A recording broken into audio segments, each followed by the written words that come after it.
오늘 하나님께서 우리에게 주시는 말씀은 히브리서 10장 25절 말씀 한 절입니다.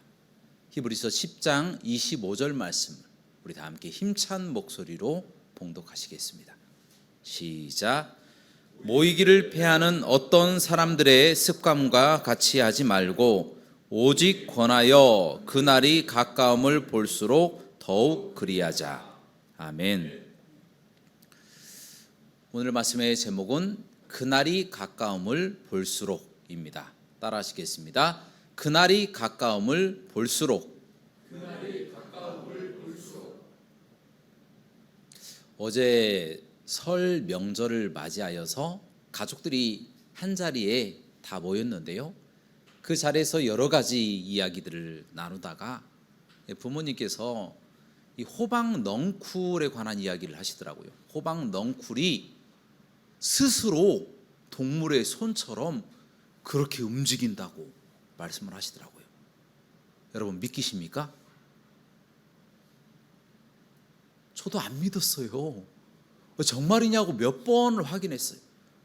그랬더니 아버지도 그렇게 말씀하시고 어머니도 그렇게 말씀하시는 거예요. 사람 손처럼 이 넝쿨이 움직인다. 그래서 그때는 설마 동물의 손처럼 그렇게 움직일까라고 생각을 해서 의아해하면서 혹시나 하는 심정으로 인터넷으로 검색을 한번 해봤습니다. 검색을 해봤더니 진짜 움직이는 거예요. 진짜. 여러분 그것을 가리켜서 덩굴손이라고 하더라고요. 덩굴손. 이 덩굴손이라고 하는 것이 본래 잎사귀나 또 이 줄기였었는데 이제 그것들이 이 자신의 이 식물체를 유지하기 위해서 다른 어떤 물체나 숙주를 감아 가지고 그곳으로 지탱하고 유지한다라는 거예요. 막 얽히고 설켜 가지고 얼마나 놀랍습니까? 정말 덩굴이 사람 손처럼 그렇게 움직인다라는 것을 보고 정말 경악했습니다. 야, 정말 신비롭구나. 그런데 더 자세하게 살펴보니까 어떤 식물은요, 손으로 이렇게 딱 만지는데 자동으로 이렇게 하고 접히는 거예요. 그 자리에서. 여러분 얼마나 제가 놀랐는지 모르겠습니다. 그것을 가리켜서 미모사라고 하는 식물이라고 하더라고요. 만지면 딱 그 자리에서 접혀버리는 거. 그리고 어떤 식물은요, 심지어 파리나 모기 같은 것들이 가까이 가면요, 입을 딱 하고 닫아서 그 식물이 동물의 그 양분을 다 빨아먹게 된다는 거예요. 식충식물이라고 하더라고요. 정말 얼마나 놀랍습니까?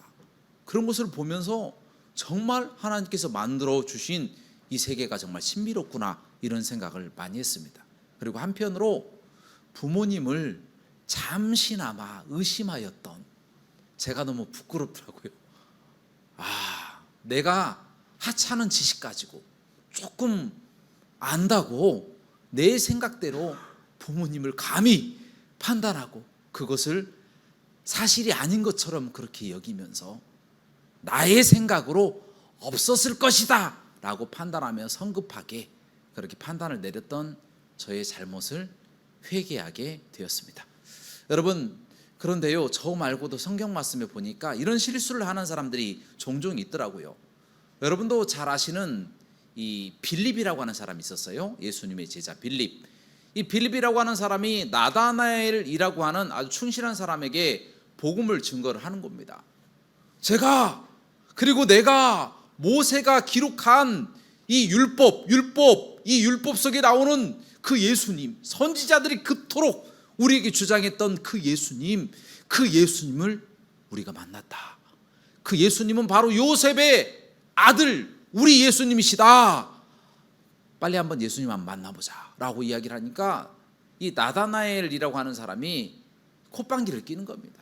끼면서 아니 무슨 나사렛 같은 촌동네에 메시아 바로 예수님이 나올 수가 있겠어? 라고 이야기하면서 그냥 반응도 안 하는 겁니다. 그래도 빌립이 친구로서 계속 간청하니까 어쩔 수 없이 나다나엘이 빌립을 따라서 예수님을 만나러 갔습니다. 그런데 그곳에서 예수님을 딱 만나보니까 예수님이 메시아라고 하는 사실을 금방 깨닫게 되었어요. 그래서 예수님을 믿게 되었고, 바로 예수님이 하나님의 아들이고 이스라엘의 임금입니다 라고 고백하게 되었다는 것입니다. 여러분, 이것이 무엇을 말해줍니까? 참 사람은요, 이 보는 대로 알게 되고, 또 아는 만큼 또 믿게 되고, 또 자기가 알지 못하는 것은 쉽게 또 알거나 믿지 않으려고 한다라고 하는 부분을 우리가 알게 된다는 것입니다. 세상 사람들도 다 그래요. 다 자기가 보지 않고는, 자기가 알지 않고는 도무지 믿으려 하지 않는다라는 것입니다. 자기가 알고 있는 것이 전부인 양, 세상의 모든 지식을 내가 다 아는 것처럼 그렇게 생각을 할 때가 많이 있다라는 것입니다.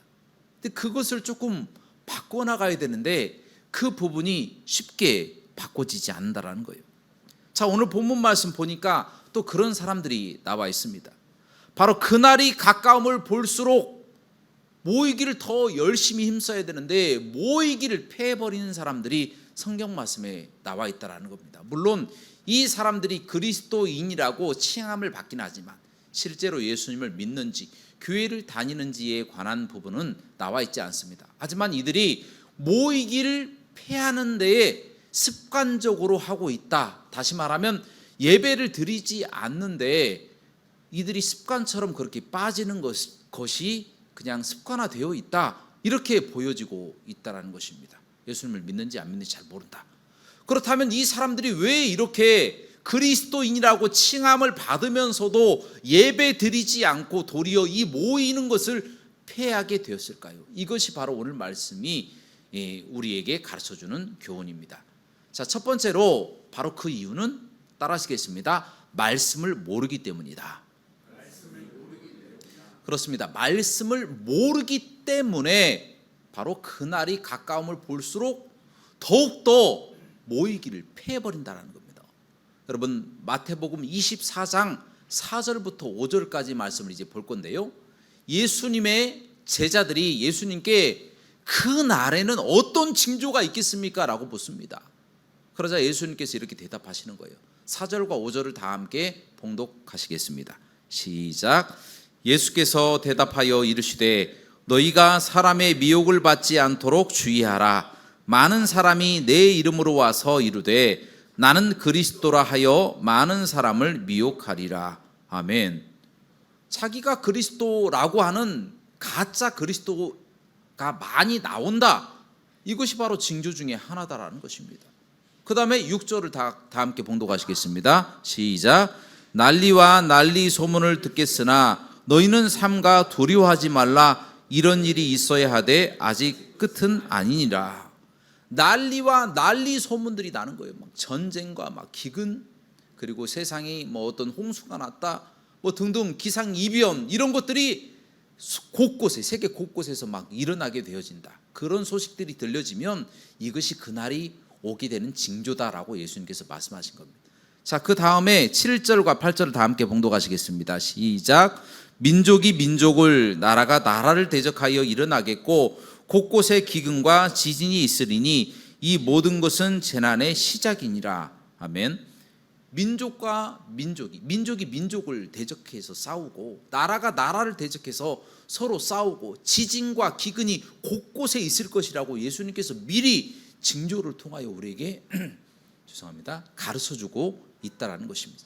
자, 그 다음에 9절과 10절을 다 함께 봉독하시겠습니다. 시작. 그때에 사람들이 너희를 환난에 넘겨주겠으며 너희를 죽이리니 너희가 내 이름 때문에 모든 민족에게 미움을 받으리라. 그때에 많은 사람이 실족하게 되어 서로 잡아주고 서로 미워하겠으며. 아멘. 여러분, 9절과 10절에 보니까 예수님을 믿는다라고 하는 그 이유 때문에 세계 모든 사람들이, 세계 모든 민족들 가운데서 우리가 미움을 받게 되어진다 라고 하는 것이 성경 말씀에 기록되어 있다라는 것입니다. 자, 그 다음 징조 한번 보실까요? 11절입니다. 시작. 거짓 선지자가 많이 일어나 많은 사람을 미혹하게 하겠으며. 거짓 선지자들이 많이 일어난다라고 합니다. 뭐 공식적으로 우리나라에 뭐 하나님만 한 50명 되고, 자칭 하나님이죠. 자칭 또 예수님만 한 40명 정도 된다고 합니다. 엄청나게 큰 규모의 이단들이 그렇게 많다라고 합니다. 여러분 또 12절과 13절 다 함께 봉독하시겠습니다. 시작. 불법이 성함으로 많은 사람의 사랑이 식어지리라. 그러나 끝까지 견디는 자는 구원을 얻으리라. 아멘. 불법이 성하게 된다. 불법이 판을 치게 된다. 요즘 그렇잖아요. 불법이 합법보다 훨씬 더 많습니다. 그러나 그것을 미꾸라지처럼 다 빠져나가요. 이 법망을 다 피해가는 법꾸라지들이 많이 있다는 것입니다. 불법이 다 판을 치게 되는 거예요. 그리고 사랑이 식어진다. 사랑이 막 사라지는 거예요. 사랑이 사라지고 온정이 사라지고 긍휼이 사라지고 미워하는 마음, 다른 사람들을 어떻게 하면 밟고 올라갈까, 이런 징조들이 나타나게 되어진다 하고 그들에게 이야기를 해주고 계셨다라는 겁니다. 마지막으로 14절입니다. 시작. 이 천국 복음이 모든 민족에게 증언되기 위하여 온 세상에 전파되리니 그제야 끝이 오리라. 아멘. 여러분, 이처럼 모든 천국 복음이 세계 다 퍼질 때에 그제서야 끝이 온다라고 말씀 기록되어 있습니다. 아직도 미전도 종족들이 많이 있어요. 아직도 성경이 없어서 읽지 못하고 그 글을 어떻게 통역할 방법이 없어서, 번역할 방법이 없어서 복음을 증거하지 못하는 그런 사람들도 많이 있다라는 겁니다. 그들에게 하나님의 복음이 다 전파가 되면 그제서야 끝이 온다라고 예수님께서 우리에게 말씀해주고 계신다라는 것입니다. 여러분, 이처럼 난리와 난리 소문이 나야 되는 그런 징조도 있고요. 민족이 민족을 치고 또 나라가 나라를 대항하여 일어나고 또 곳곳에 또 지진과 또 기근, 먹지 못하는 것들이 있고, 자칭 하나님, 자칭 예수님들이 수두룩하게 일어나고 거짓 선지자들이 나타나고, 또한 예수님을 믿는다라고 하는 그 이름 때문에 고통을 당하고 세상에 핍박을 당하고 심지어 죽임까지 당하는 징조, 세상 모든 사람들에게 복음이 선포되는 그런 징조들이 나타날 때에 그날이 오게 되어진다라고 예수님께서 우리에게 말씀하고 계신다는 것입니다. 여러분, 그렇습니다. 그와 같은 징조들이 있을 때에 예수님 오시는 거예요. 그런데 여러분, 지금 한번 보세요. 지금은 좀 그 시대와 좀 다른 것 같습니까? 조금 비슷한 것 같아요. 여러분, 지진도 곳곳에서 일어나고 있잖아요. 홍수도 막 나타나고 있어요. 전쟁, 우크라이나와 러시아 전쟁이 일어나지, 하마스와 이스라엘 전쟁이 일어나지, 또 우리나라도 지금 전쟁 중이잖아요. 이게 휴전이지 완전히 정전 상태는 아니에요. 전쟁이 끝난 건 아니에요. 잠시 전쟁을 그친 것뿐이지, 하마스와 이스라엘처럼 우리도 언제 전쟁이 일어날지 모르는 거예요. 전 세계 전쟁에 이 전운이 감돌고 있어요. 또 뿐만 아니라 언제든지 이 뭐 중국이라든가 아니면 일본이라든가 이런 강대국들이 다른 나라를 침공할 수도 있는 겁니다. 대만도 늘 중국에게 또 위협을 당하고 있잖아요. 세계 각지가 다 그런 겁니다. 인도와 파키스탄도 언제든지 핵무기를 가지고 있기 때문에 서로 핵무기를 쏘면 멸망당할 수도 있는 상황입니다. 지금 우리가 알지 못하는 코로나19와 같은 이와 같은 질병들도 막 속속 나타나고 있고요. 알지 못하는 질병들이 우리를 막 공격해 오는 것 같습니다. 그리고 또 예수님 믿는다라고 하는 그 한 가지 이유 때문에 북한에서는 포로 수용소로 보내버립니다. 중국에서도 종교의 자유가 있다고 하지만 실질적으로 종교의 자유가 없어요. 핍박당하고 있어요. 이슬람권에서는 예수님 믿는다 하고 개종을 하려고 하면 자기 딸이면 불살라 죽여버리고 막 참수시켜 죽여버리고 해도 막 명예살인이라고 하는 이런 미명하에 아무런 이유 없이 죽여버리는 일도 자행되고 있다는 거예요. 예수 믿는다는 이름 때문에 핍박을 당하고 있잖아요. 자칭 예수님들, 또 거짓 선지자들 얼마나 많이 지금 나타나고 있습니까? 우리 한국에 얼마나 이단들도 많습니까? 전 세계 이단들도 얼마나 많은지 모르겠어요. 이와 같은 상황을 보니까 언제 예수님이 오셔도 이상하지 않을 만큼 징조들이 넘치고 있다는 것입니다. 그런 징조들이 있는데도 불구하고 세상이 그런가 보다 하고 그냥 보고 그냥 지나가는 사람도 있다라는 겁니다. 성경 말씀을 알았더라면 이와 같은 징조들이 예수님이 오실 바로 그때인가 보다, 다시 오실 그때인가 보다 라고 생각을 좀 하고 좀 생활을 하고 그래야 되는데, 그게 아니라 생각조차 못하는 거예요. 예수님이 설마 오실까? 모르고, 성경 말씀 모르니까 그냥 지금 노세 젊어서 노세 하는 것처럼 이 세상 풍조에 휩쓸려서 그렇게 살아갈 때가 많이 있다라는 것입니다. 그래서 예배를 드리지 않는 것이죠. 이것이 첫 번째 이유예요. 성경을 모르니까, 예수님을 잘 모르니까 이런 일이 발생한다는 겁니다. 그럼 두 번째로, 왜 그날이 오면 올수록, 그날이 올수록 왜 모이기를 더 패하게 되느냐? 그것은 두 번째 이유로 믿음이 없기 때문이에요. 따라하시겠습니다. 믿음이 없기 때문입니다. 믿음이 없어요.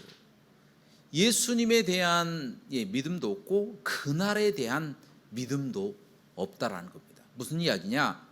구약 성경에 보면 소돔과 고모라 땅이 타락을 해서 하나님께서 그곳을 심판하시려고 천사들을 보냅니다. 이 천사들을 통해서 이 롯이라고 하는 사람이 소돔과 고모라 땅이 멸망당할 것을 깨닫게 됩니다. 그래서 가족들에게 다 이야기를 하고 난 다음에 자기의 두 사위들에게도 또 이야기를 합니다. 이야기를 해서, 자, 여기를 우리 함께 떠나자, 이곳은 멸망당할 곳이다 라고 이야기를 했음에도 불구하고 이 사위들이 그 이야기를 농담으로 여겼다라는 말씀이 있습니다. 아무리 그들에게 그곳을 피할 수 있는 방편, 구원의 방편을 이야기를 해도 믿지 않으니까 그것이 농담으로 여겨지게 되어진다는 겁니다. 결국 어떻게 됩니까? 소돔과 고모라 땅이 멸망당할 때에 믿지 않았던 두 사위들도 함께 멸망당하게 되었다는 것입니다. 여러분, 제가요 예전에 청년부를 할 때에 예수님 믿고 천국 가는 이 사실을 확실히 내가 믿는다라고 하는 사람들을 한번 손들어 보라고 한번 그렇게 질문을 던진 적이 있어요. 그랬더니 그 많은 청년들 중에 손드는 청년들이 몇 명 없어요. 내가 예수님 믿고 구원받는다는 확신이 없는 거예요. 천국 갈 수 있다는 확신이 없는 거예요. 그러니 그날이라고 하는 그 심판의 날을 이 사람들이 믿겠습니까? 안 믿는 거예요. 교회는 다니지만 안 믿어요. 믿지 않기 때문에 그날이 가까움을 볼수록 패하기를 더하는 겁니다. 왜 우리가 교회 가야 돼? 예전에는 크리스마스 때 교회에 자리가 없어서 들어가지 못할 때가 많이 있었어요. 그곳에 꽉 차라 사람들이 차서 뭐 제2성전, 제3성전까지 다 만들어져서 교육관까지 다 들어가서 영상으로 다 예배에 참석하고 그랬습니다. 근데 요즘은 크리스마스 때 그렇게 사람들이 많이 없습니다. 다 어디 가는지 아십니까?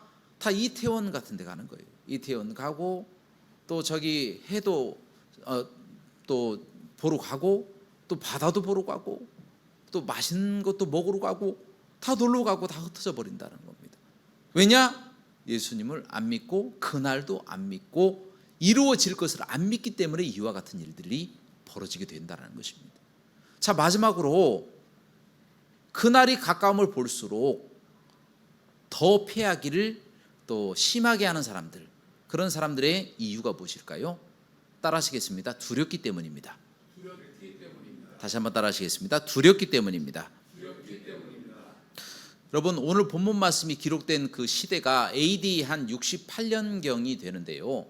바로 네로 황제라고 하는 이 폭군이 예수 그리스도를 믿는 사람들을 잡아 죽이려고 로마 시내에 불을 다 지르고 그 모든 그 원인자들이 바로 범죄자들이 예수 믿는 사람들이다, 그리스도인들이다, 이렇게 모든 죄를 다 뒤집어 씌워서 아주 잔혹한 방법으로 그리스도인들을 핍박하던 그런 시대가 있었습니다.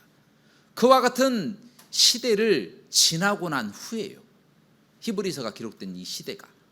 자, 그와 같은 어려움이, 예를 들어서 AD 한 64년경에 로마의 황제 네로가 핍박을 시작해서 한 4년 동안 핍박을 하다가 이제 죽게 되었어요. 68년경에 죽게 되었는데 핍박이 이제 곧 끝났습니다. 자, 그때 사람들이 다시 모일 생각을 할 수 있을까요, 없을까요? 다시 모이고 싶은 생각이 안 드는 거예요. 왜 그렇습니까? 무서우니까. 네로는 죽었어요. 이제 더 이상 핍박은 있지는 않습니다. 하지만 잔혹하게 죽었던 같은 성도들의 그 고통과 잔혹한 모습들이 뇌리에 박혀져 있는 겁니다. 너무 무서운 거예요. 또 그와 같은 핍박이 다시 다른 황제가 오면서 계속 될 수도 있잖아요. 그와 같은 막연한 두려움이 있는 겁니다. 그래서 이 로마에서 합법적으로 종교를 가질 수 있었던 이 종교가 바로 유대교인데, 그러면 우리가 그리스도교를 버리고 유대교로 가자. 그래서 유대교로 다시 돌아가자. 예수님 버려. 이제 예배 좀 드리지 말고, 우리 그냥 목숨 걸고 예배 드리지 말고 이제 유대교로 다시 넘어가자 라고 하는 사람들이 많아졌다라는 것입니다. 그래서 편하게 좀 믿어보자. 예수님도 믿고 그날도 알고 있지만 두렵기 때문에 예배를 폐하고 이제 유대교로 돌아가고 그냥 예수님 그만 믿자, 이런 사람들이 많아지고 있을 때였다라는 것입니다. 그들이 다 알고 있고 믿고 있었지만 두렵기 때문에 예배를 폐하게 되었다는 것입니다. 그래서 그들에게 예수 그리스도를 끝까지 믿고 지켜라, 끝까지 인내하라 라고 히브리서를 통하여 그들에게 도전하고 있는 말씀이 바로 오늘 본문 말씀이다라는 겁니다. 모이기를 피하는 어떤 사람들의 습관과 같이 하지 말고 그날이 가까움을 볼수록 더욱 모이자라고 하는 이 말씀을 통하여 도전하고 있다는 것입니다. 여러분, 비단 이 말씀이 그 시대의 그 성도들에게만 해당되는 말씀일까요? 우리에게도 이 말씀이 도래할 수도 있어요. 여러분, 우리가 한번 코로나를 겪어봤잖아요. 코로나 시대에 예배를 드리고 싶어도 드리지 못하는 특수한 상황이 생기지 않습니까? 여러분, 지금도 마찬가지입니다.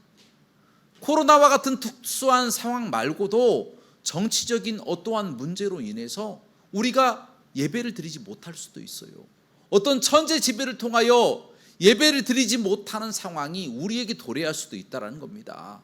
우리가 강제로 군대에 들어가서 군대에서 시키는 대로 해야 되는 것처럼 마찬가지로 나라가 바뀌고 나라의 정치 체계가 바뀌면 우리가 예배를 드리고 싶어도 예배를 드리지 못하는 상황이 닥쳐올 수도 있다는 것입니다. 그때에도 우리가 믿음을 지키고 끝까지 예배를 드려야 된다라고 히브리서를 통하여 우리에게도 도전하고 있다는 겁니다. 여러분, 우리 주변 한번 둘러보시기 바랍니다. 전 세계 곳곳이 들려오는 뉴스를 한번 보시기 바랍니다. 얼마나 지진과 기근이 많고 홍수가 많고 해일과 또 여러 가지 산사태라든가 또 전쟁과 기근이 있잖아요. 얼마나 무섭습니까? 전쟁이 갑자기 하루아침에 벌어지는 겁니다. 하루아침에 먹을 것들이 다 말라 비틀어져 버리는 거예요. 홍수로 인해서 식량이 다 한꺼번에 쓸려 나가버리고 산사태로 인해서 멀쩡한 동네 하나가 다 없어져 버리는 일들도 발생하고 있다는 겁니다. 곳곳이 예수님을 믿는다고 핍박하고 있어요. 공산주의 국가에서 어떻게 우리가 예수님 믿겠습니까? 이슬람 국가에서 예수님 믿는다고 떳떳하게 다닐 수가 있겠습니까? 복음을 막 선포할 수 있겠어요? 못합니다. 당장에 붙잡혀갑니다. 당장에 붙잡혀가서 징역을 살든가 추방당하게 되고 그 나라 사람은 사형을 당할 수도 있는 거예요. 바로 예수님 믿는 것 때문에 핍박당하지 않습니까? 성경에 나와 있는 징조가 다 나와 있어요. 또 얼마나 요즘 사랑이 식어지고 있습니까? 자식이 부모를 죽이고 부모가 자식을 죽이고 그런 일들이 얼마나 비일비재하게 많이 일어나고 있어요. 형제끼리 재산으로 싸우고 또 부모와 자식이 재산 때문에 서로 싸우고 다른 사람을 돕지는 못할 망정 사기를 쳐서 그 사람들에게 어떤 이득을 취하려고 하는 사람들도 많아지고 점점 온정과 사랑이 사라지고 악함과 정말 피폐함과 더러움과 강포함이 점점 더 높아지고 있는, 긴장이 높아지고 있는 이 시대가 아니겠습니까? 언제 예수님이 오셔도 이상하지 않을 정도의 상황인 거예요. 그날들이 다가오고 있는 것입니다. 언제 예수님 오실지 모르는 겁니다. 여러분, 그때에 우리가 해야 될 일이 무엇이겠습니까? 히브리서에 나와 있는 성도들처럼, 일부 성도들처럼 그냥 우리가 핍박당하지 말고 그냥 유대교로 그냥 돌아가 버리자. 성경 그냥 읽지 마. 그냥 성경 모르면 그냥 돼. 괜찮아. 라고 또 독려를 하면서 같이 성경 읽지 않고, 그러니까 말씀을 모르니까 두려움도 없어요. 또 예수님도 안 믿으니까 그냥 교회가 친교 모임의 장소가 되는 거예요. 그냥 모이고 만나고 즐겁고 웃고 행복하고 그냥 끝. 구원이 없어요. 청년들에게 예수님 믿으면 구원받는다라고 하는 친구들 한번 손 들어보라고 했더니 그 많은 청년들 중에 몇 명 손을 안 들더라니까요. 그런 일들이 발생할 수 있어요. 잘 믿고 지옥 가는, 잘 믿고 천국 가지 못하는 일들이 발생할 수도 있다는 겁니다. 어떤 사람들처럼 너무 두려우니까, 또 피해보기 싫으니까 예수님 그래 믿지 말고 그냥 좀 통합하면 안 될까 해서 만들어낸 게 뭡니까? 종교다원주의. 타 종교에도 다 구원 있고 너도 구원 우리도 구원 다 구원 받는다. 예수님만 믿는다고 구원 받는 것이 아니라 타 종교에도 구원이 있다. 함께 가보자 라고 하면서 종교다원주의를 만들어냈어요. 동성애도 그렇습니다. 꼭 남자와 여자만 사랑할 수 있어? 남자와 남자, 여자와 여자도 사랑할 수 있는 거 아니야? 서로 사랑해서 행복해서 살고 그냥 입양하면 되는 거 아니야? 이런 것을 또 법으로 합법화 시켜가지고 그것을 비판하는 사람들의 입을 막아버려요. 이런 일들이 지금 벌어지고 있잖아요.